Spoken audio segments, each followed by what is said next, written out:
वैभवशाली सांस्कृतिक विरासत, अनगिनत ऐतिहासिक धरोहरों और विविध प्राकृतिक छटाओं का संगम भारत भूमि सदियों से पर्यटकों के आकर्षण का केंद्र रही है। हमारे यहाँ तो हर राज्य में, हर क्षेत्र में,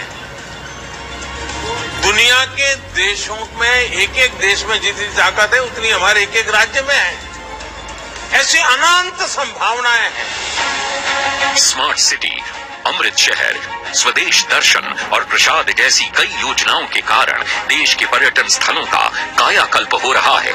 सरकार ने कनेक्टिविटी और सुगम यातायात पर विशेष बल दिया और रेलों तथा राष्ट्रीय राजमार्गों के विस्तार के साथ साथ नए एयरपोर्ट्स का निर्माण हुआ। द्वारका, काशी विश्वनाथ, महाकाल, केदारनाथ, अंबाजी और अयोध्या जैसे 180 स्थलों को विभिन्न योजनाओं के अंतर्गत विकसित किया गया, जिससे आध्यात्मिक पर्यटन में रिकॉर्ड बढ़ोतरी हुई।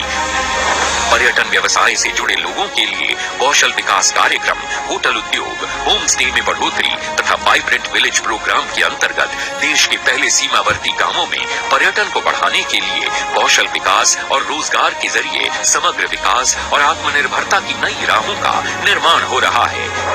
युवाओं की भागीदारी सुनिश्चित करने के लिए 35,000 युवा टूरिज्म क्लब बनाए गए हैं।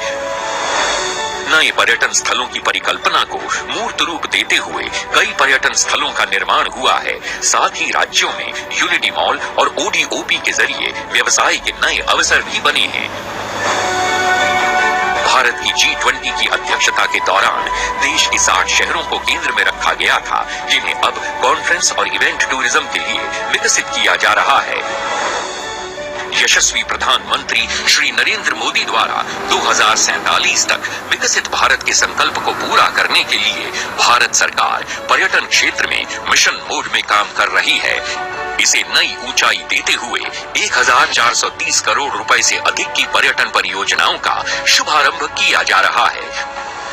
इसी कड़ी में देखो अपना देश पीपल्स चॉइस पोल की भी शुरुआत हुई है, जिसके अंतर्गत भारतीय पर्यटक अपने पसंदीदा पर्यटन स्थलों के साथ उन नए स्थानों के बारे में भी बता सकेंगे जहां जाना उनका सपना है। इसके अलावा चलो इंडिया पोर्टल भी लॉन्च किया गया है, जो प्रवासी भारतीयों को इनक्रेडिबल इंडिया एम्बेसडर बन अपने गैर भारतीय साथियों को भारत भ्रमण के लिए प्रेरित करने का मौका देता है। पर्यटन से परिवर्तन का ये अभियान निरंतर जारी है।